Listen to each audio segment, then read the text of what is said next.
ओरछा में श्री राम महोत्सव की तैयारियां तेज, निर्देशक राजा बुंदेला ने की प्रेस वार्ता। मध्य प्रदेश के ऐतिहासिक नगर ओरछा में होने वाले भव्य श्री राम महोत्सव को लेकर तैयारियां जोर शोर से चल रही हैं। इसी कड़ी में महोत्सव के निर्देशक राजा बुंदेला ने एक प्रेस वार्ता कर आयोजन की रूपरेखा साझा की। प्रेस वार्ता के दौरान राजा बुंदेला ने बताया कि यह महोत्सव भगवान श्री राम की भक्ति और भारतीय संस्कृति को समर्पित है। कार्यक्रम में रामलीला, भजन, कीर्तन, सांस्कृतिक प्रस्तुतियां और धार्मिक आयोजन किए जाएंगे। उन्होंने कहा कि इस महोत्सव का उद्देश्य ओरछा को धार्मिक और सांस्कृतिक पर्यटन के रूप में नई पहचान दिलाना है। आयोजन में देश भर से कलाकारों और श्रद्धालुओं के शामिल होने की संभावना है। हमारा प्रयास है कि श्री राम महोत्सव के माध्यम से ओरछा की सांस्कृतिक विरासत को पूरे देश और दुनिया तक पहुंचाया जाए। यह आयोजन भव्य और दिव्य होगा। तो इस बार ओरछा में श्री राम महोत्सव न सिर्फ आस्था का केंद्र बनेगा, बल्कि सांस्कृतिक उत्सव के रूप में भी नई पहचान स्थापित करेगा। एक्सप्रेस जनसेवा न्यूज एवं राघव दर्पण समाचार पत्र ओरछा से ममता तिवारी की रिपोर्ट, एडिटिंग कुमकुम रावत। आपका बहुत बहुत धन्यवाद, आभार।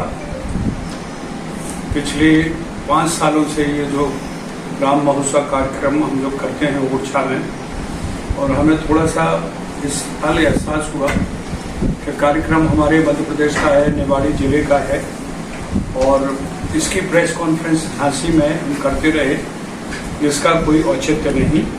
और दिल में ऐसा नहीं कि झांसी को मैं नकार रहा हूँ, लेकिन ये हमारे घर का प्रोग्राम है, निवाड़ी का प्रोग्राम है, मध्य प्रदेश का प्रोग्राम है।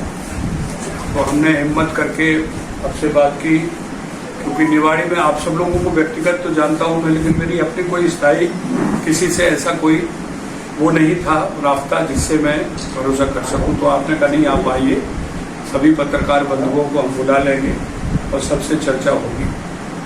तो एक अलहदा तरह का हम लोग एक राम पर प्रयोग कर रहे हैं। लोगों ने राजा रामचंद्र पर हजारों पुस्तकें लिखी, रामायण भी कई है। ये हमारा एक अनूठा प्रयोग है, जिसमें हम राम के चरित्र को चित्त में कैसे उतारें, एक लाइन का यही है। और वो इसलिए क्योंकि रामायण को तुलसीदास जी की रामायण, वाल्मीकि जी की रामायण, दूसरे तमाम लोगों ने जिन्होंने लिखी, उनको हम लोगों ने पूजा स्थल में रख के उनकी पूजा और अर्चना कर दी। उनके चरित्र के, राम के चरित्र को, भरत के चरित्र को, लक्ष्मण के उनका जो चरित्र है उसको हमने कभी अपने जीवन में नहीं उतारा। तो इस पूरे राम महोत्सव में हम कोई प्रवचन नहीं करवाते।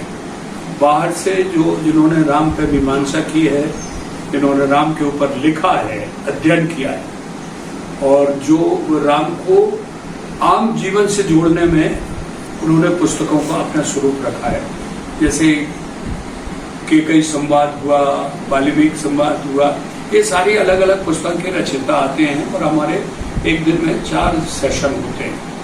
4 सेशन अलग अलग लोगों के साथ, उसमें आर्मी के भी लोग हैं, उसमें महिलाएं भी हैं, उसमें बच्चे भी हैं।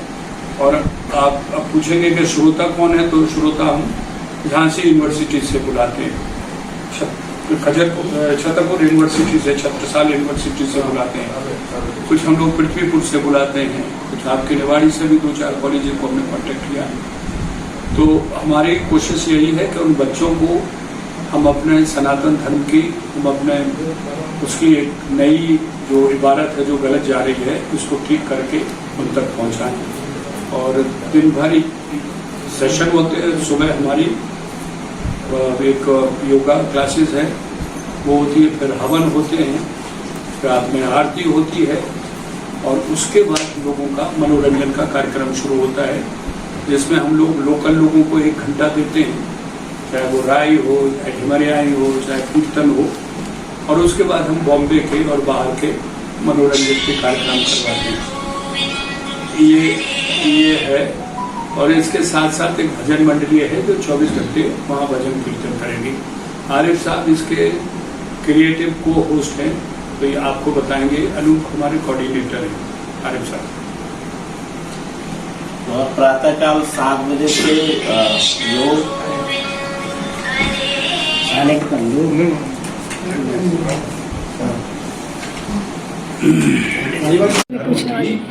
जो आजकल लोग परिभाषा बदल रहे हैं, और जो जन आदमी सनातन धर्म को समझ ही नहीं पा रहा है, उसको उस तक पहुंचाना है। और उसमें सबसे ज़्यादा सरल और सबसे ज़्यादा समझने में आसान रामायण से अच्छा कोई ग्रंथ नहीं है। जो घर घर पढ़ा जाता है, जिसको पढ़ने में भी लोगों को रुचि होती है। बाकी और ग्रंथों में सार बहुत है, अब उस सार को ले या न ले इसकी नहीं, इसलिए हमने रामायण के चरित्र को चुना, राम के चरित्र को चुना, रामायण को बेस बनाया और राम राजा सरकार के दरबार में बनाया। हम ये ललितपुर या खजुराहो में नहीं कर रहे हैं, उसका औचित्य यही है कि यहाँ पे राम राजा सरकार के दरबार में ही राम राजा से रिलेटेड कोई बात कही जाए। तो वो यही है कि मर्यादा पुरुषोत्तम वो क्यों बने, कि कहीं ने उन्हें 14 साल का वनवास क्यों दिया, वो तो 1 साल का भी देकर ना भरत को बना सकती थी। उन्होंने वो क्यों किया, मैं बैरी छुपरी प्यारा कारण खरन मारा, उसकी भी व्याख्या हमने करवाई है।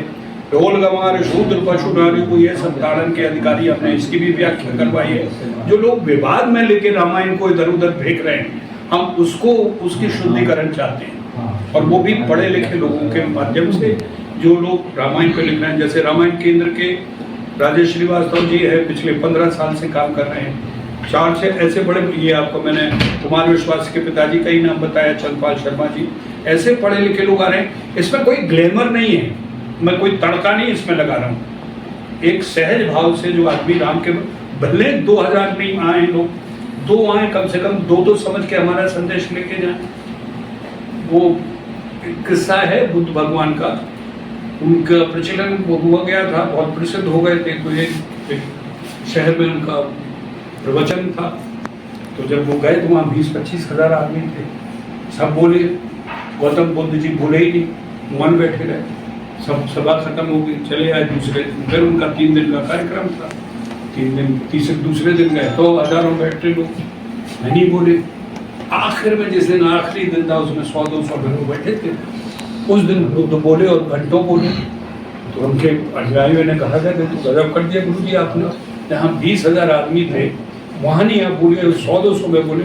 तो बोले वो 20,000 जो थे वो तमाशा देखने आए थे कि ये बुद्ध क्या है, क्या करेगा, मेरी नींद में निकलने आए थे। ये 100-200 जो बैठे थे, ये रोज आ रहे थे, इनको यही था कि क्या बोले सुन तो नहीं। तो मेरा कोई बुद्ध भगवान का कोई फॉलोअर, लेकिन मेरा ये है कि उनका सार ये था कि भले 2 मिले, लेकिन वो ऐसा मिले कि जो उसको